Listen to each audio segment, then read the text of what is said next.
నేను ప్రభుత్వంలోకి వచ్చాక సింగపూర్ కంపెనీలను తరిమి కొడతాను.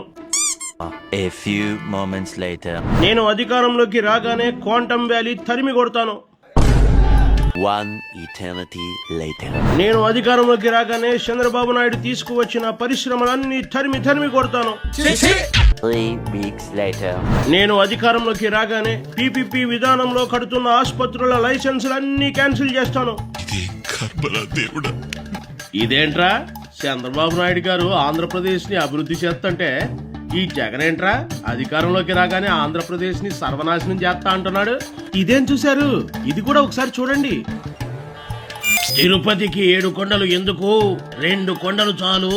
5 కొండలు మేము ఆక్రమిస్తాం.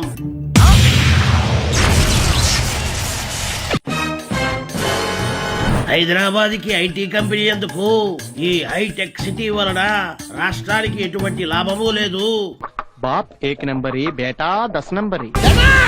ఆ తండ్రికి పుట్టిన బిడ్డ కదా. తండ్రి చంద్రబాబు నాయుడు గారు చేసే ఆంధ్రప్రదేశ్ అభివృద్ధిని ఆపాలని చూశాడు. కొడుకు నవి ఆంధ్రప్రదేశ్ ని సర్వనాశనం చేయాలని చూస్తున్నాడు. ఆవు చేలో మేస్తే దూడ గట్టు మీద మేస్తుందా? ఆవు చేను మాత్రమే మేసింది, కానీ ఈ దూడ చేను మొత్తాన్ని నాశనం చేసేట్టుంది. ఈ దూడ ఆవుని మించిన దూడలా ఉంది. తెలిసిపోయిందా? మీ అందరికీ తెలిసిపోయిందా?